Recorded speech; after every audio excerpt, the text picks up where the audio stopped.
When Rabbi Abraham reached out and asked me if I would be willing to share some Divrei Hesped today, I told him the truth, and that is that I don't think that I'm rawi to share these words of Hesped.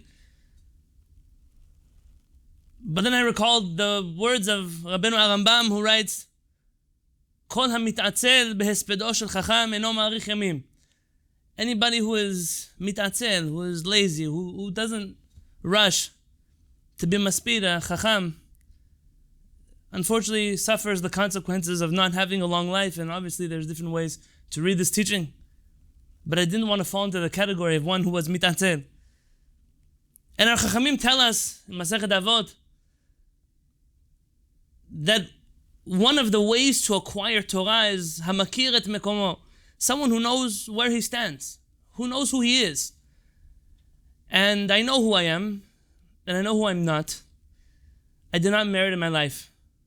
Despite, yes, the quoting and the references and the tremendous zechut of learning through books and writings, I did not merit in my life to meet Chacham Faur, to know him personally, to interact with him, panim et panim, face to face.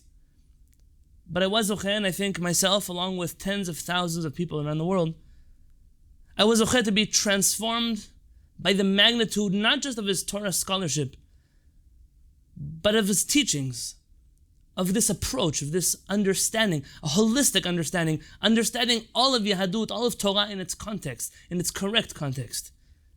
That has transformed and continues to transform. The more I know and the more I learn, the way that we look at the world and understand that Torah Emet that HaKadosh Baruch Hu gave to us. But what can I possibly sit here and tell you that you don't know about him? So Rav Sheshet writes in Masechet Berachot and Davav that part of the purpose of a derasha, of a hesped, is to cause emotional stir in people, a call to action, to get people to understand the magnitude of what has been lost.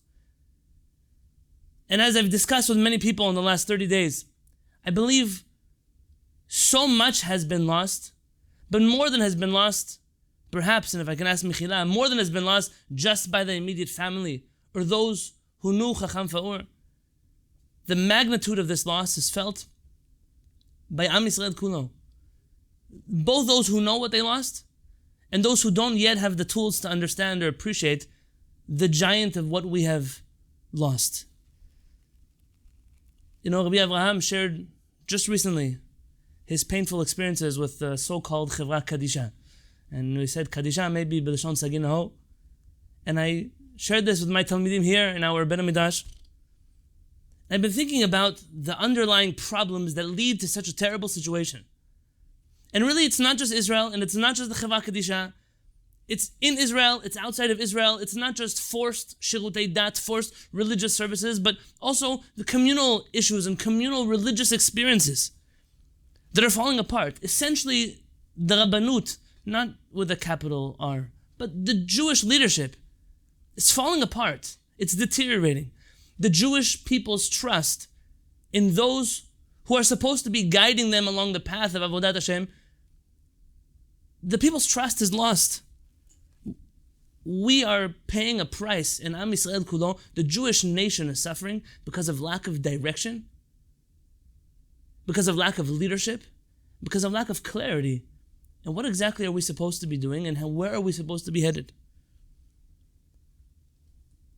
I'm no one here to share with you stories about Chacham Faur. It would be like me being in the next world, and Noach is sitting there, and they ask me, why do you give a class on Parashat Shavua, Parashat Noach? How would I give a class about Parashat Noach in front of Noach?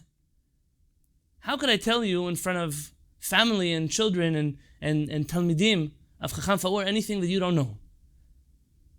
But I can tell you that perhaps the problems that we're facing, that we mentioned about the Chevra Kadisha, the problems the Jewish people are facing as a whole, Chacham Faur identifies this problem and provides a solution, perhaps one of many. In his book on Rabbi Yisrael Moshe Chazan, Chacham Faur clearly delineates what happens to Am Yisrael. How do we reach a place in Am Yisrael that is so rapidly declining? And he has steps from Rabbi Yisrael Moshe Chazan, which begins first and foremost with religious fanaticism, an imbalanced, unusual type of Judaism. Rabbi Faur and his teachings are the epitome of balance in Judaism. But this imbalanced Judaism, this fanatic Judaism, gives birth to religious hypocrisy, which we see. It's the Chevra Kadisha that we deal with.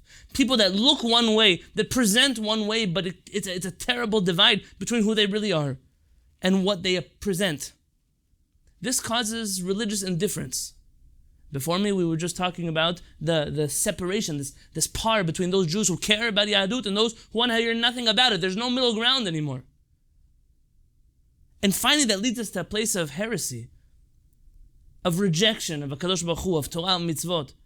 And that causes perhaps a fifth step, which is chaos in the Jewish community, schisms in the Jewish community, fragmentation in the Jewish community. And the Jewish nation can no longer be that strong nation that it is because it doesn't have the ability to be united as one. And the problems start in the top.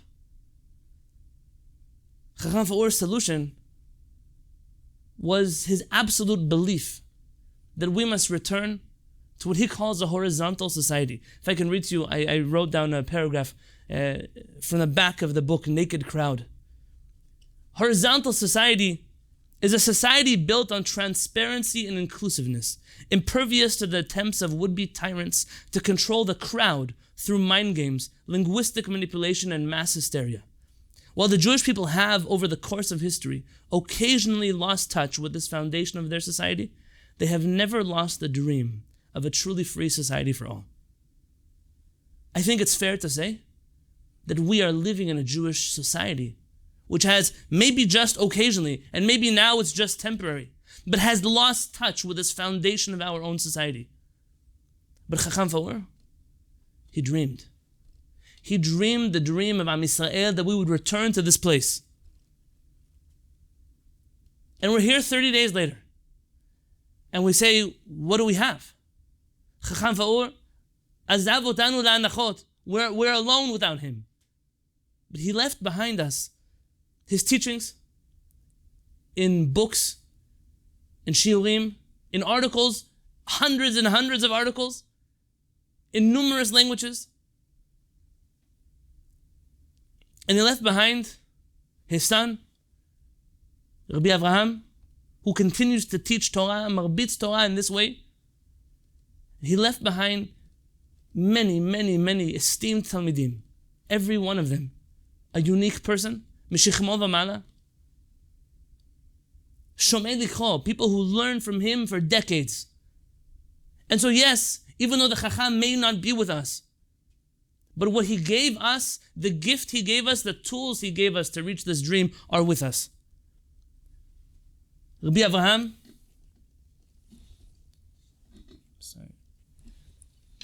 is teaching now a shiur on golden doves. If you go to YouTube, you want to go through the golden doves, there's an echo again, if somebody doesn't mind turning off their microphone.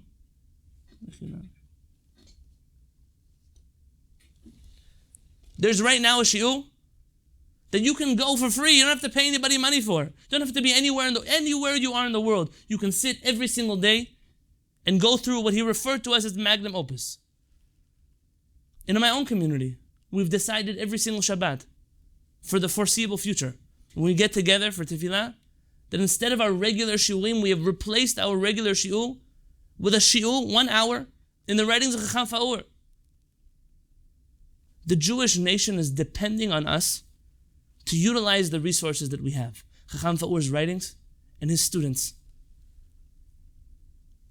Create classes, attend classes, read the books, create the opportunities for Am Yisrael to become educated, and perpetuate the Chacham's teachings so that we can finally stop dreaming and reach that glorious world that Rabbi Faur envisioned for us already.